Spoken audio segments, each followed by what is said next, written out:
Hey folks, Alamantic the Hot Rod Hippie here, coming to you from my dad's garage once again. This is a C10 Build vlog number 4. This week has been 2 steps forward, 3 steps back. It's been a little bit of a pain in the butt, honestly. Working on the truck this week, one of my primary goals was to go ahead and shave the firewall on this thing. Now that has been, all the plugs are welded in there at this point, but unfortunately I haven't had a chance to finish them off. I am doing a dedicated video about that topic from beginning to end, how I shave that firewall. It's a pretty basic topic, but I think it's still something folks will find interesting.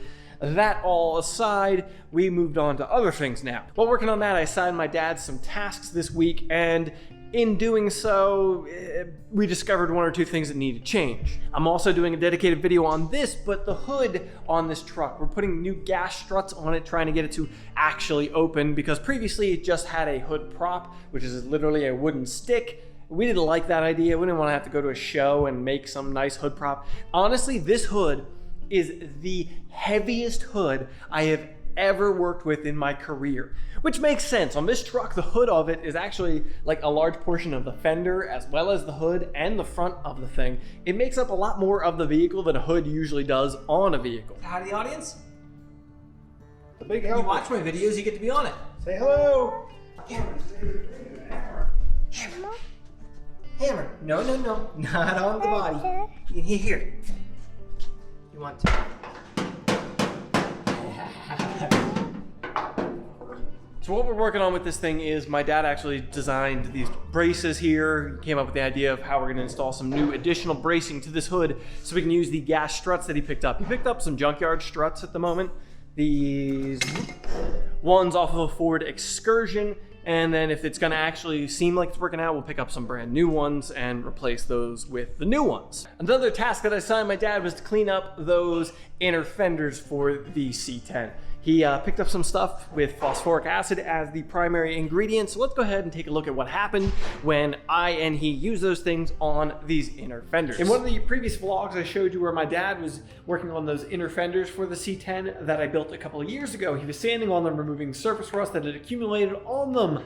Anyway, I'm getting to the point of saying he's trying out this rust dissolver now instead from Rustoleum. It's a gel he sprayed on, and here is the first one he did. This is just the gel sitting on here. It's been there about maybe 10 minutes now, and underneath you can see, I'll have to get this off here.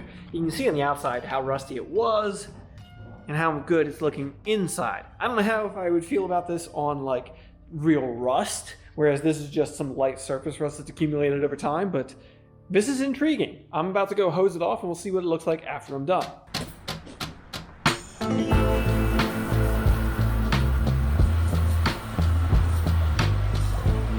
I think I'm pretty impressed with the result of that.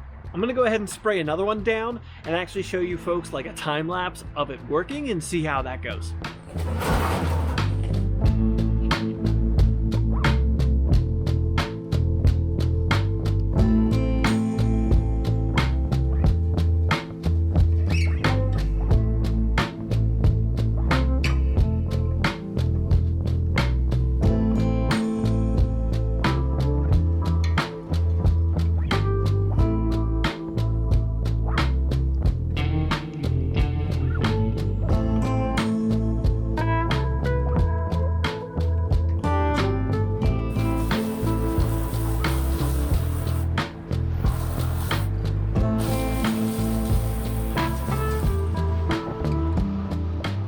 And obviously here's a before and after image of what these things looked like after they got wiped down with the chemical and then hosed off. They had to wipe them down so they didn't flash rust. The water had to get right off of them.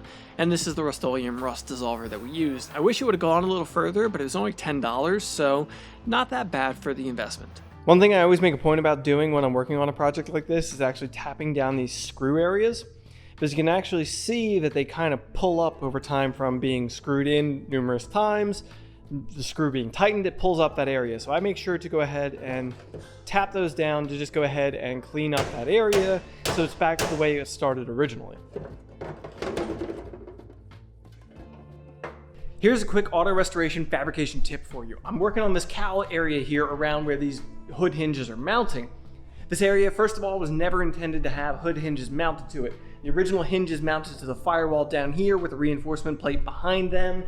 This area just was never meant to see this kind of load. So I need to think about that going forward. You can see I've got a couple of marks here. I've got one mark here, I've got one mark here. This whole area is spot welded. You've got two panels overlapping and spot welded together. This truck is a 1965. That means that those spot welds at a minimum have been there for 55 years now. You need to think about the fact that these spot welds, when they were brand new, maybe they were what, 5/16 of an inch in diameter? For our metric minded friends, that's 8mm. So if you have an 8mm circle, 55 years later, when a spot weld starts to corrode and degrade over time, generally they start from the outside inward and they kind of corrode in and they get smaller as time goes. You only realize this if you ever cut a lot of spot welds, like I've cut tons of spot welds. As you go, you realize that some of them can be down to like the size of a pinprick. They really rot down to darn near nothing. So that means that these 55-year-old spot welds are significantly smaller than that 5/16, 8mm size than they were originally. That's not necessarily true, but I always like to think of it as that case for worst case scenario. So that being the case, that means I'm gonna go ahead and I'm gonna drill in between the existing spot welds. I'm gonna add some new spot welds, larger spot welds with a TIG welder, so I can go ahead and add some structure to this area. I do this frequently on restoration projects.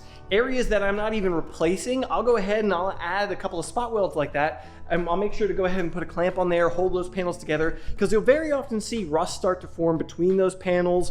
They start to spread apart a little bit, or over time from the stress of a body moving, they'll separate. I want to go ahead and create more structure. I want to leave something better than it was when I rolled out of the factory, or better than at least when I got my hands on it. There's something too to the way spot welds work, that they allow flex, and that is a good thing while also being a bad thing. I'll get into that topic at some point here. I have a dedicated video that I've been meaning to make for like 2 years now. I just need to find some time. Sometime soon I will get to a spot weld video that will go more in depth into what it is I'm talking about. For right now, just think about the concept of structural areas like A pillars, B pillars, rocker panels. I like to add additional spot welds versus what was there originally if I'm not working on a strict restoration. If it's a project where I can get away with it, I will do it.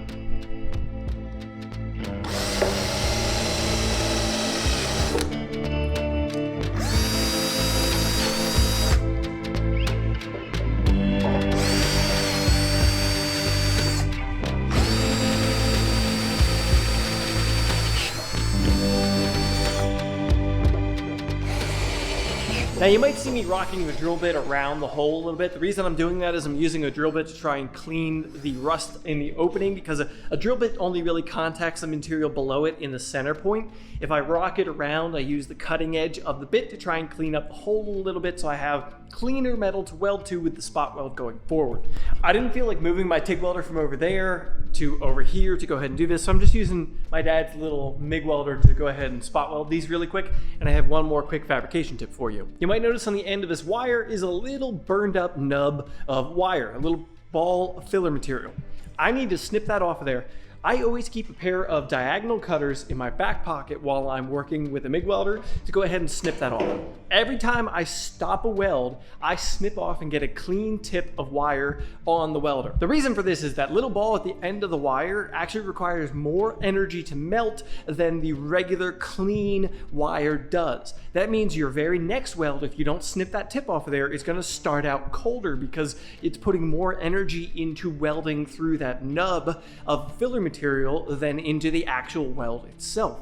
That's going to cause you more spitting and sputtering and just a poorer quality weld. And when you're talking about doing something like spot welds, where you're not running a 12-inch long bead, you're just doing one little 1/4-inch circle, one little 5/16 circle, you don't have that time to waste. You need a good weld from beginning to end when you're talking about spot welds, so I always snip that off. Now I snip that off if I'm doing chassis work and I'm running a 36-inch long bead. I still snip that off every time I stop welding with a MIG welder. Next thing I need to do in the shop, as I'm just taking you around showing you everything I'm doing this week apparently, I need to replace the blade on my bandsaw. My little Milwaukee Portaband here with the table on it from Swag Off-Road. I've done a dedicated video about this in the past, but I'm gonna show you how I have to change the blade on it, because that's the worst thing about this, is changing the blade on it.